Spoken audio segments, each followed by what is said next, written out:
Wherever you go, whatever you do, throw a little at it. Omax, Vest and Briefs. 12ஆம் வகுப்பு மதிப்பெண் சான்றிதழில் மாணவர்களின் தகவல்களை துல்லியமாக கொடுக்க வேண்டும் என தேர்வுகள் துறை இயக்குநர் தற்பொழுது தெரிவித்திருக்கின்றார். 12ஆம் வகுப்பு மதிப்பெண் சான்றிதழில் மாணவர்களின் தகவல்களை துல்லியமாக கொடுக்க வேண்டும் என தேர்வுகள் துறை இயக்குநர் தற்பொழுது அறிவிப்பை வெளியிட்டிருக்கின்றார். 10ஆம் வகுப்பு மதிப்பெண் சான்றிதழில் உள்ள பிறந்த தேதியை உறுதி செய்து 12ஆம் வகுப்பு மதிப்பெண் சான்றிதழில் இடம்பெற செய்ய வேண்டும் எனவும் தற்பொழுது அவர் தெரிவித்திருப்பதாக தகவல்கள் வெளியாகியிருக்கின்றன.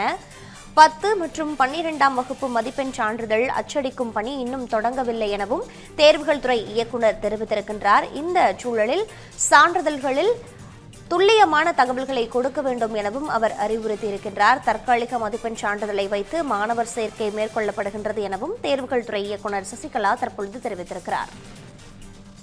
கூடுதல் தகவல்களோடு இணைப்பில் இருக்கிறார் எமது செய்தியாளர் காயத்ரி.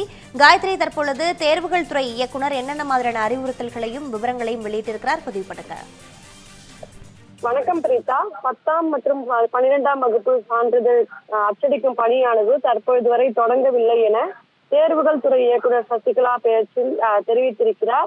12ஆம் வகுப்பு மதிப்பெண் சான்றிதழில் மாணவர்களின் தகவல்களை துல்லியமாக கொடுக்க வேண்டும் என்றும் அவர் ஒரு அறிவுறுத்தலை வழங்கி இருக்கிறார். சென்னை கோட்டூர்புரத்தில் நடைபெற்று வரும் கல்வி அலுவலர்களுக்கான ஆய்வுக் கூட்டத்தில் தேர்வுகள் துறை இயக்குநர் சசிகலா முன்னதாக பேசியிருந்தார். அப்பொழுது 10ஆம் வகுப்பு மற்றும் 12ஆம் வகுப்பு சான்றிதழில் உள்ள பிறந்த தேதியை உறுதி செய்து 12ஆம் வகுப்பு சான்றிதழில் இடம்பெற செய்ய வேண்டும் என்கிற ஒரு அறிவுறுத்தலை அவர் வழங்கியிருக்கிறார். மாணவர்கள் பள்ளியில் படிக்கும் போது அவர்களின் விவரங்களை சரி செய்து விட வேண்டும் என்றும் அவர்கள் பள்ளியை விட்டு சென்ற பின் அதனை சரி செய்வது கூடுதல் பணியாக இருப்பதாக அவர் தெரிவித்திருக்கிறார்.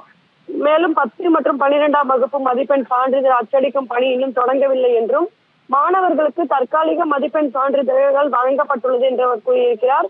தற்காலிக மதிப்பெண் சான்றிதழை வைத்து மாணவர்கள் சேர்க்கையை மேற்கொள்ளப்படுவதாகவும் மறுமதிப்பீட்டு கேட்டு மாணவர்கள் விண்ணப்பித்துள்ளனர். துணைத் தேர்வுகள் நடைபெற உள்ளது. எனவே மறுமதிப்பீட்டு மற்றும் துணைத் தேர்வுகள் முடிந்த பின்னர் மாணவர்களுக்கான மதிப்பெண் சான்றிதழ் வழங்கப்பட உள்ளதாகவும் அவர் தெரிவித்திருக்கிறார். பள்ளியில் உள்ள மாணவர்களின் விவரங்களை தெளிவாக EMIS என்ற தளத்தில் பதிவு செய்ய வேண்டும் என்றும் இந்த ஆண்டு முதல் மாற்றுத்திறனாளிகளுக்கான சொல்வதை எழுதுபவர் காலாண்டு மற்றும் அரையாண்டு தேர்வுகளில் இருந்து பயிற்சி வழங்கப்பட வேண்டும் என்றும் அவர் அறிவுறுத்தலை வழங்கியிருக்கிறார்.